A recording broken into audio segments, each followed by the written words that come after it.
Chers internautes du Soudan, d'Afrique, d'Asie, d'Océanie et des Amériques, nous parlons aujourd'hui de la spontanéité communicationnelle. Vous savez que depuis les années 80, la communication avec les équipements que nous avions était très lente, mais maintenant nous communiquons avec les nouvelles technologies de l'information et de la communication. Nous avons des applications telles que YouTube, nous avons des navigateurs comme Explorer et autres. Donc c'est dans ce sens-là que nous allons aborder le thème de la communication.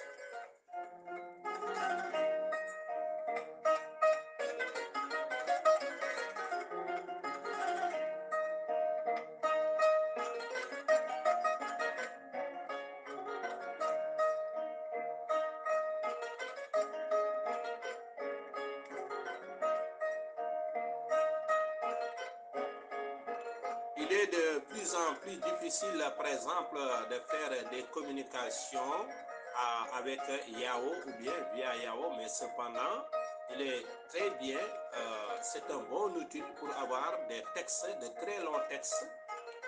C'est bon d'avoir une application telle que Yahoo. Mais cependant, pour les communications spontanées et instantanées, il n'y a pas mieux que WhatsApp, il n'y a pas plus que WhatsApp, c'est vraiment l'application la mieux indiquée.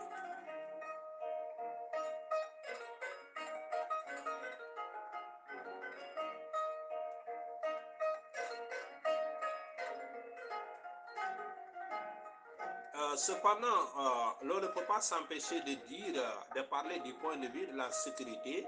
Il y a des applications, quelle que soit la sécurité, les mesures de sécurité prises, souvent il y a des couacs. Par exemple, on entend toujours parler des audios fuités.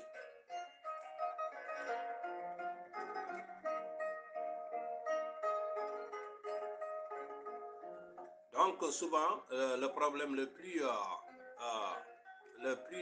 important ici, c'est que beaucoup de gens qui disposent de WhatsApp se plaignent, par exemple, que leur audio est fuité quelque part, ou bien que leur vidéo ait été transférée quelque part sans qu'ils le sachent, ou bien par erreur, soit par inadvertance. Et c'est un sérieux problème, quoique WhatsApp soit crypté de bout en bout. Quand une personne n'est pas attentionnée, elle n'est pas très prudente, elle n'est pas vigilante, elle risque de perdre des vidéos très sensibles.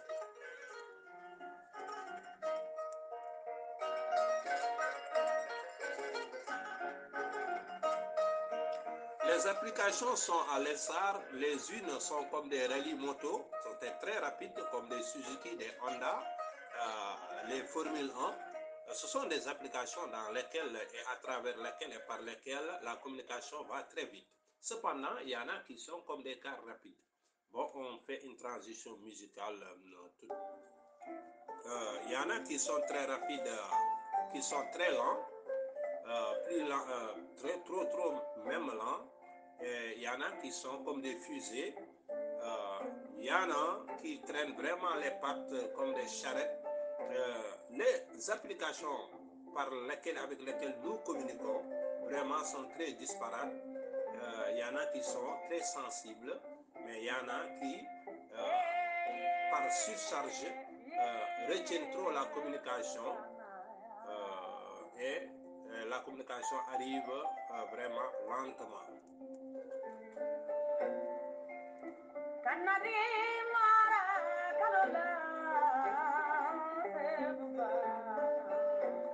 La spontanéité communicationnelle, par exemple, pour des bandes de poissons, vous savez, des bandes de poissons qui communiquent sous l'eau, et vous savez que par un signal, les poissons vont d'un côté à l'autre instinctivement pour changer de direction, soit pour échapper à un prédateur ou bien pour fuir le prédateur.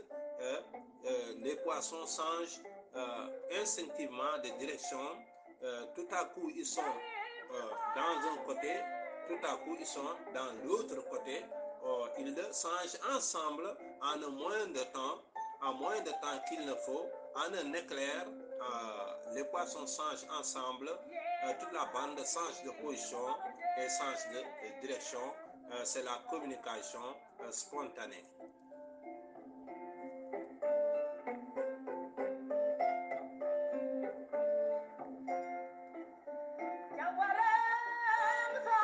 Cela nécessite, et c'est la même chose qui se passe par exemple quand on a WhatsApp. Les gens forment des groupes de WhatsApp et comme des bandes de poissons sont collés les uns aux autres, même si la distance qui les sépare est énorme, mais ils ont ce que l'on appelle une distance numérique.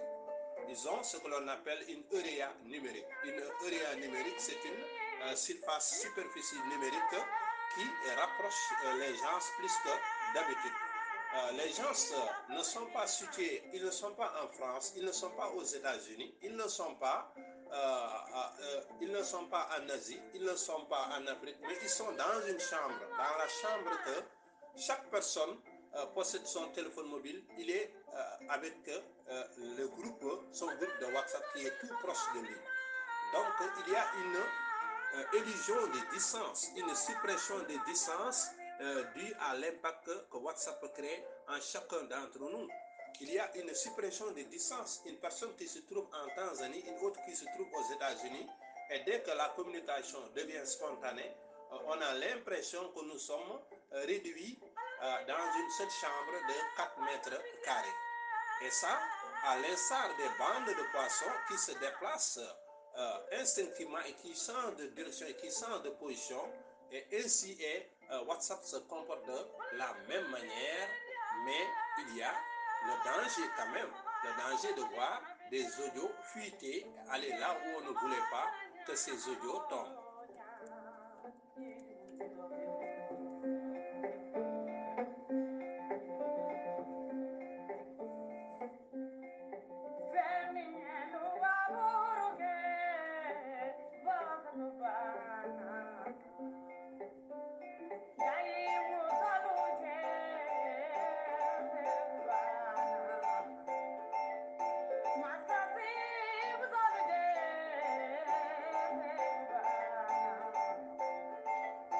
WhatsApp est vraiment une voiture de rallye et comme une voiture italienne, qui roule très vite. Par contre, il y a des applications qui sont comme des charrettes, vraiment, elles sont très lentes. Elles sont alourdies par le réseau. Leur transfert de communication de données est très lente et elle ne permet pas ce que d'autres applications permettent. Sans accuser les unes que les autres, nous disons que certaines sont comme des cars rapides, d'autres comme des charrettes, d'autres comme des fusées et d'autres comme des motards italiens.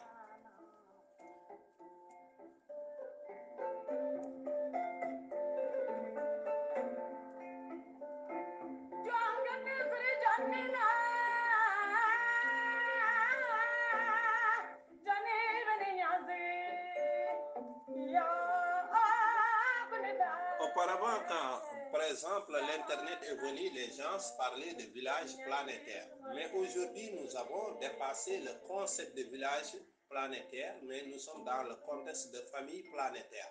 Pourquoi? Parce que, comme je vous l'ai dit, quand une personne est située en Algérie, une autre aux États-Unis, l'autre en Océanie, nous avons une superficie virtuelle, une réunion virtuelle de rapprochement qui fait que chacun est près de ses camarades dans une chambre de 4 mètres carrés de superficie. Et donc là, les distances sont plus réduites. Et les gens sont beaucoup plus proches les uns des autres. Et c'est cela aussi, la communication est instantanée et elle est spontanée.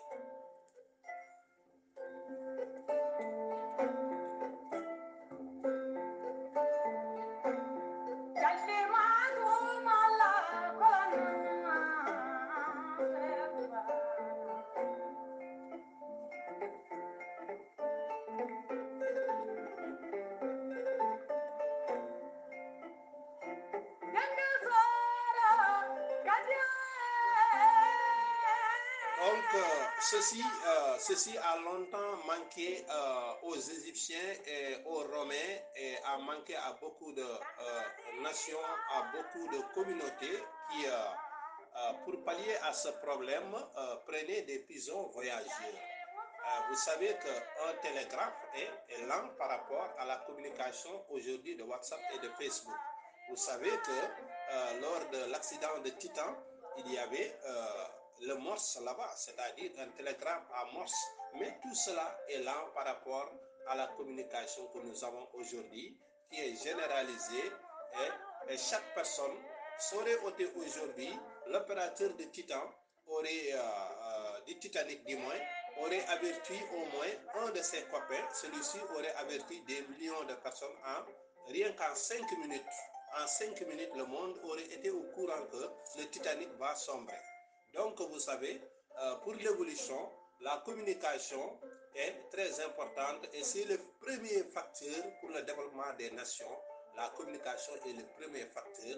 Il y en a qui sont des événements discrets et il y a des événements qui ne sont pas discrets. Je parle de la communication où les choses qui se répètent chaque fois ne sont pas discrètes puisqu'elles n'imposent pas une réaction de la part des personnes qui reçoivent ce type de communication. Donc, ce qui est à l'origine du développement, ce qui développe le plus, c'est ces trucs de communication, c'est ces équipements de nouvelles technologies que l'on appelle à tort des nouvelles technologies de l'information et de la communication. Car il n'y a que la communication avant l'information. Mesdames et messieurs, c'est ce que l'on avait pour vous aujourd'hui, pour la spontanéité communicationnelle, pour le développement sociétal, ce qu'on avait pour vous, excusez-moi, en vous présentant les applications et les navigateurs que vous avez ici devant vous, Internet Explorer, Mozilla Firefox, et les applications qui ne sont pas des navigateurs, qui sont tels que WhatsApp par exemple, qui nous permettent de nous rapprocher mutuellement.